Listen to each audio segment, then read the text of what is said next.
Pourquoi classe-t-on certains bâtiments comme monuments historiques ou sites UNESCO? Quels avantages concrets cela apporte-t-il?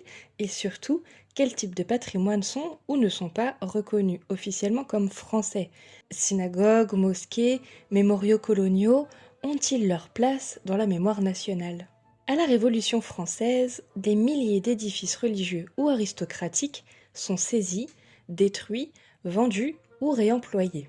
Les abbayes sont brûlées, certains châteaux sont ruinés, des statues décapitées. Ce vandalisme patrimonial choque profondément les élites intellectuelles du XIXe siècle qui y voient la destruction d'un héritage national inestimable. C'est alors qu'en 1834, l'écrivain Prosper Mérimée est nommé inspecteur général des monuments historiques par François Guizot. Il organise un recensement national, conduit des campagnes de restauration avec Eugène Viollet-le-Duc et pose les bases d'une politique de sauvegarde structurée et centralisée. En 1840, la première liste officielle est publiée, comptant 1034 monuments classés, parmi lesquels la Sainte-Chapelle de Paris, le Mont-Saint-Michel, le Pont du Gard et la cathédrale de Strasbourg. Ce classement donne une protection légale inédite et pose la première pierre du patrimoine national. Alors, être classé monument historique ou UNESCO, à quoi ça sert concrètement? Le système français distingue deux niveaux de protection concernant les monuments historiques. L'inscription, qui est donc une protection modérée pour les édifices d'intérêt local ou régional, et le classement, avec une protection forte décidée au niveau ministériel. Donc si on lit être classé ou être inscrit au monument historique, on voit qu'il y a une différence. Et les avantages du classement sont substantiels.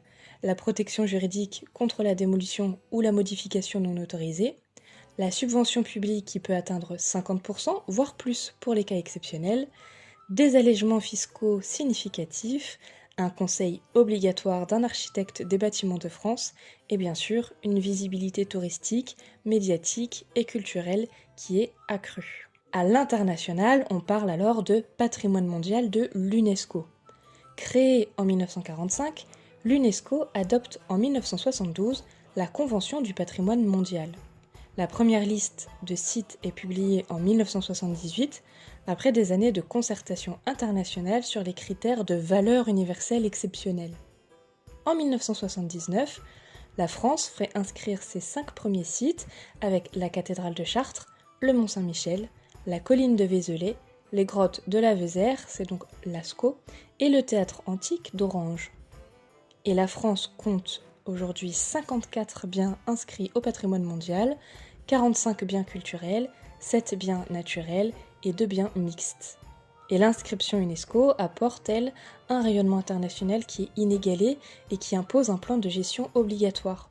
Ça peut aussi débloquer des financements en cas de menace et ça crée bien sûr une pression positive pour une meilleure conservation.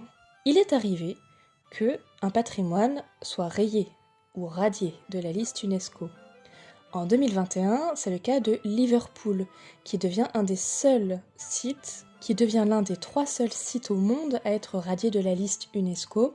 Les motifs invoqués étaient l'urbanisation massive avec des gratte-ciel, un nouveau stade, et donc la perte de la valeur universelle exceptionnelle et l'altération irréversible du port marchand historique qui justifiait justement son inscription.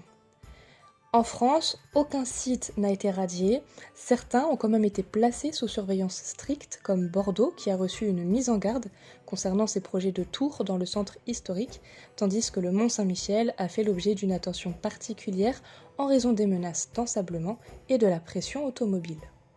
Alors, ce qu'on classe peut révéler ce que l'on considère comme français. Le patrimoine juif dispose d'une reconnaissance progressive. Considérées comme une composante du patrimoine national, les synagogues du Comtat, par exemple, ont été protégées dès 1924 au titre des monuments historiques. Celles de Carpentras et Cavaillon figurent parmi les plus anciennes synagogues de France encore en activité. On a 78 synagogues qui bénéficient aujourd'hui d'une protection juridique attribuée par les monuments historiques, incluant des édifices à Nancy, Nice, Marseille ou encore Lunéville. D'une manière générale, le patrimoine du XIXe siècle a été inscrit sur l'inventaire supplémentaire des monuments historiques, à l'exception de la synagogue de Carpentras et de la synagogue de Cavaillon, ainsi que quelques éléments spécifiques qui ont été classés au titre des monuments historiques. Cependant, on n'a aucun site spécifiquement juif qui est inscrit à l'UNESCO en tant que tel, bien qu'il puisse être présent de manière marginale dans des sites plus larges, comme le centre historique de Strasbourg. Concernant le patrimoine musulman, il bénéficie d'une reconnaissance plus récente et plus limitée. Sont classés monuments historiques la Grande Mosquée de Paris, la Mosquée de Fréjus et plusieurs cimetières musulmans de guerre, notamment Chasselet, dont vous avez un épisode. Cette protection reste cependant très limitée et aucun site musulman français à proprement parler n'est inscrit à l'UNESCO et cela reflète peut-être les hésitations françaises à reconnaître pleinement cette composante de son histoire. Concernant le patrimoine colonial, il fait l'objet d'un traitement assez ambivalent. Sont classés monuments historiques les habitations sucrières des Antilles, Guadeloupe ou Guyane, et certains monuments aux troupes coloniales et des mémoriaux de tirailleurs sénégalais. Le mémorial Actes en Guadeloupe, consacré à l'esclavage, fait l'objet d'une proposition française pour l'UNESCO depuis 2023. Cette prudence dans la reconnaissance patrimoniale traduit les difficultés françaises à assumer pleinement son héritage colonial, oscillant entre valorisation des œuvres civilisatrices et reconnaissance des violences historiques. Depuis Prosper Mérimée, la France a développé une politique patrimoniale ambitieuse, mais révélatrice de ses choix mémoriels, longtemps centrée sur le patrimoine catholique, royal, militaire ou même artistique. Elle s'est ouverte tardivement aux minorités religieuses et aux héritages post-coloniaux. Cette sélectivité n'est pas neutre, elle révèle nos choix de mémoire, nos exclusions assumées ou inconscientes et nos hésitations identitaires. Quand on classe un monument, on choisit ce qu'on veut transmettre, et donc l'histoire, les valeurs et les identités qu'on reconnaît comme faisant partie du récit national. Le patrimoine français compte aujourd'hui près de 45 000 monuments historiques classés ou inscrits et 54 sites UNESCO.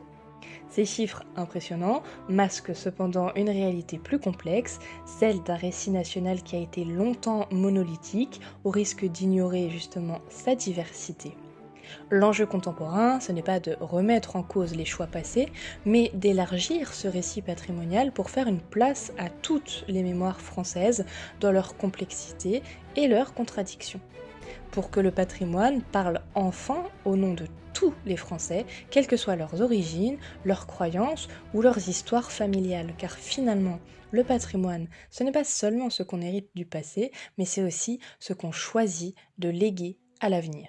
L'inscription du site mégalithique Carnac, qui est le premier site breton à être inscrit à l'UNESCO, nous a donné l'idée et l'envie de traiter le sujet du classement monuments historiques ou des sites UNESCO en France et son lien avec justement les sites religieux.